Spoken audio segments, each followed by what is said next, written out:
Me një rezultat që i dha fuqi të madhe brenda vendit, Albin Kurti përballet tani me sfidën e marrëdhënieve me aleatët ndërkombëtar. Gjatë mandatit të kaluar, ai u kritikua për veprime të konsideruara të njëanshme dhe të pakoordinuara. Do State Department career bureaucrats view Prime Minister Kurti as an obstructionist? Yes.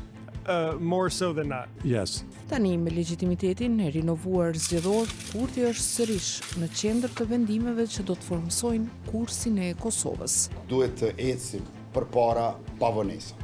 Por a do ta ndryshojë fuqia mandatit raportin me partnerët ndërkombëtar apo tensionet e vjetra do të vazhdojnë?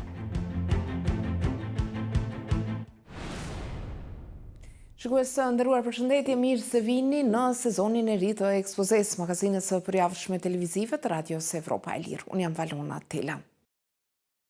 Albin Kurti fitoi bindshëm brenda Kosovës, por një test tjetër i vështirë mund të jetë edhe jashtë saj. Mandati që i dha populli në zgjedhje me mbi 51% të votave vjen pas një periudhe marrëdhëniesh të tensionuara me aleatët perëndimor, deri në atë pikë sa vetë partneritetet strategjike nisën të lëkunden.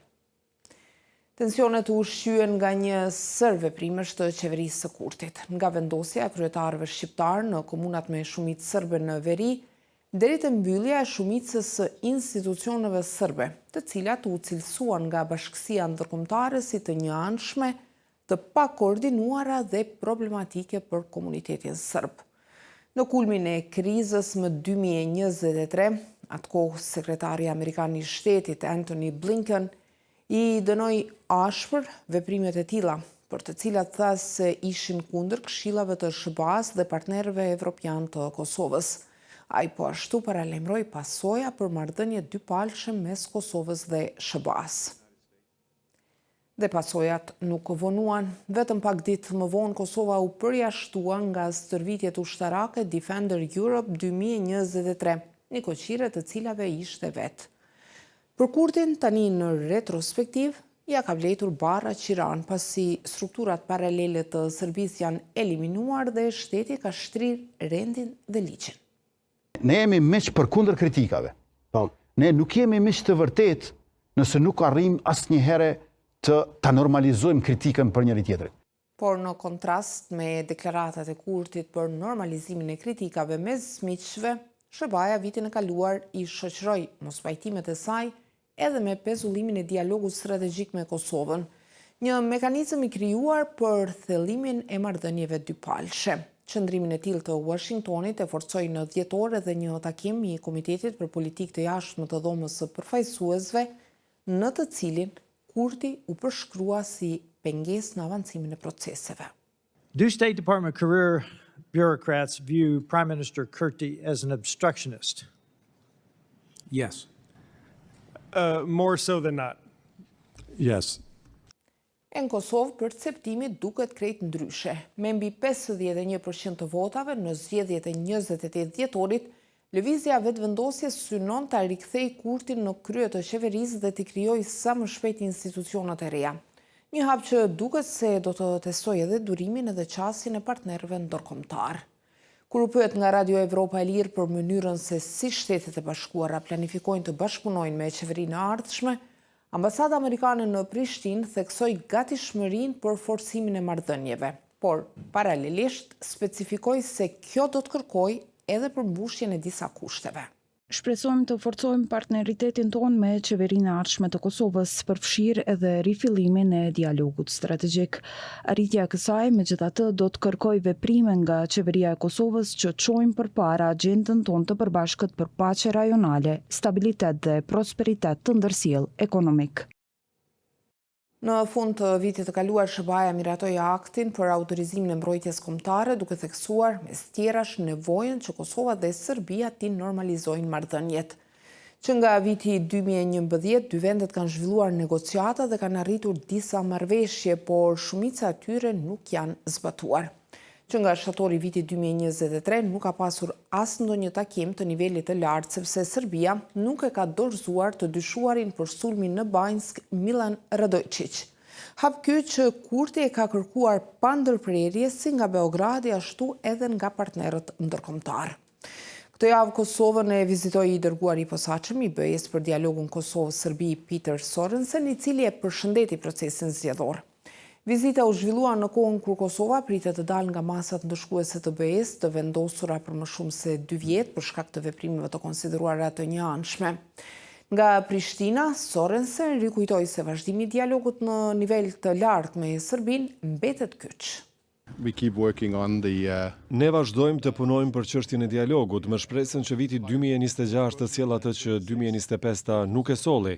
Pikërisht për këtë arsye e nisëm vitin me një vizitë këtu dhe më pas në Beograd gjatë kësaj jave. Pas takimit me Sorensenin, Kurti deklaroi se Kosova është e gatshme për dialog konstruktiv dhe normalizim të marrëdhënieve me Serbinë, por përsëriti kushtet e tij. Dorëzimin e Milan Radojčićit dhe tërheqjen e letrës së vitit 2023, me të cilën Serbia shprehur rezerva ndaj marrëveshjes për normalizim me Kosovën dhe aneksit të zbatimit të saj.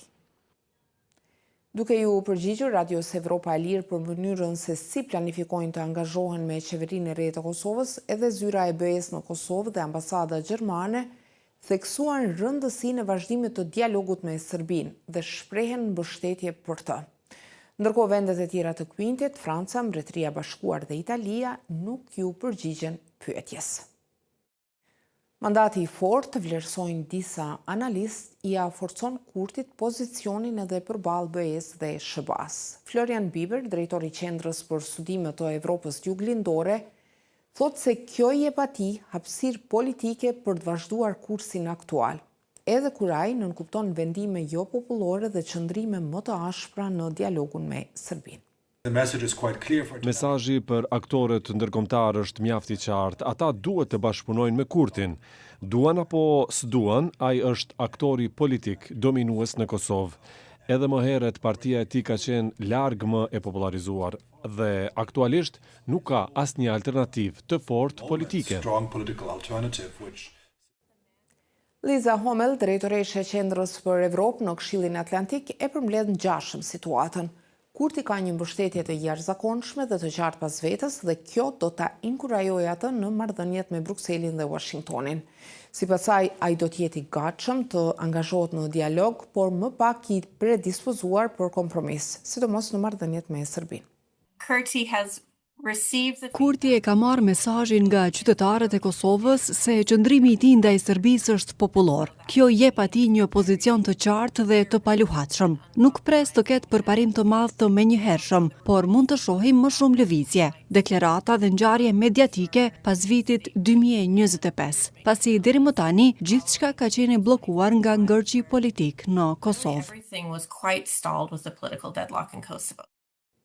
Pothuajse gjatë gjithë vitit të kaluar, Kosova ishte me qeveri në detyrë pasi partia Kurtit s'arriti të formonte qeverinë e re pas zgjedhjeve të 9 shkurtit, çfarë edhe çoi në proces të parakohshëm zgjedhor. Në këtë kontekst, Bieber thotë se mandati i fortë i Kurtit nuk është thjesht një pohim i gjithçkaje që ka bërë qeveria e tij, por edhe ndëshkim publik i dështimit të opozitës për të mbështetur një qeveri të re. Bieber thotë se reagim logjik i BE-s do të ishte që të përshtatej dhe të angazhohej me Kosovën, e jo ta izolonte atë. Sipas tij, BE-ja duhet ta rimendojë dialogun mes Kosovës dhe Serbisë, duke u angazhuar me Kurtin si partner. Sigurisht, tani ekziston një partner që do të mund të bënte kompromise nëse ka vullnet për ta bërë këtë, në mënyrë që dialogu të çohet përpara në një fazë ku të paktën pala kosovare të mos shihet më si penguese. Kjo do ta zhvendoste qartazi përgjegjësinë te pala serbe dhe do ta orientonte dialogun drejt një procesi më konstruktiv. Gjatë mandatit të kaluar, Kurti i akuzoi shpesh zyrtarët evropian për pozicionim kundër Kosovës dhe për koordinim me palën serbe kundër Kosovës. Bieber argumenton se autoriteti i Serbisë në Kosovë është dobësuar nga qeveria paraprake e Kurtit dhe mëtej nga sulmi në Banjsk, ku dyshohet se ishin të përfshirë njerëz nga lista serbe. Kjo e lë Serbinë në një pozicion më të dobët negociues se sa ishte më parë sipas tij. Homel nga Këshilli Atlantik nuk pret rritje të presionit ndërkombëtar ndaj Serbisë, duke vënë në dukje se Përballë krizave të shumta globale, Ballkani Perëndimor vështirë se do të jetë prioritet i lartë, veçanërisht për Washingtonin.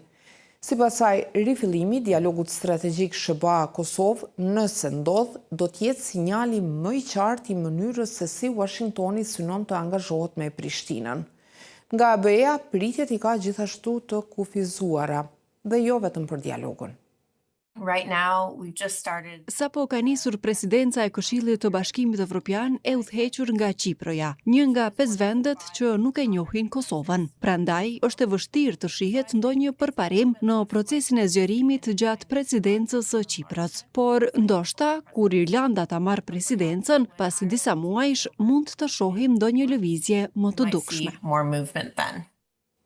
Nisur nga kjo homel sheh një status quo, sipas saj larg ideales, por realiteti më i mundshëm. Dhe përgjegjësia nuk bie vetëm mbi bashkësinë ndërkombëtare. One of the challenging Një nga aspektet më sfiduese të normalizimit të marrëdhënieve është se duhet të vijë nga vetë rajoni. Bashkësia ndërkombëtare mund të shprehë prioritetet dhe ambicjet e saj, por në fund iniciativa dhe zgjidhjet duhet të vijnë nga vetë Kosova dhe Serbia. and out of Kosovo and Serbia. Dhe këtu nuk jemi ende. Serbia është e përfshirë nga protestat e brendshme antiqeveritare, ndërsa Kurti i porositi përfaqësuesit e shteteve të BE-s në Kosovë se mandati i ardhshëm do të jetë mandat i projekteve të mëdha infrastrukturore, të orientuara drejt zhvillimit të qëndrueshëm ekonomik. Por në kohën kur paparashikueshmëria është bërë normë, asnjë datë saktë për formimin e qeverisë së re të Kosovës nuk duket e sigurt. Ankesat dhe rinumrimet e votave kanë ngadalësuar procesin e certifikimit të rezultateve, ndërsa ligji parashikon që zgjedhja e presidentit të kryhet deri më 4 mars. Nëse ky hap dështon, epizodi mund të nisë sërish nga fillimi, me zgjedhje të reja. Shikues të nderuar, kështu kemi ardhur në fund të këtij edicioni të ekspozes. Për të rejat e fundit, vazhdoni të na përcjellni në faqen tonë në internet në adresën evropaelir.org, si dhe në Facebook, X, Instagram dhe YouTube. Bashkë takohemi sërish të premten e ardhshme. Mirëmbëjtje.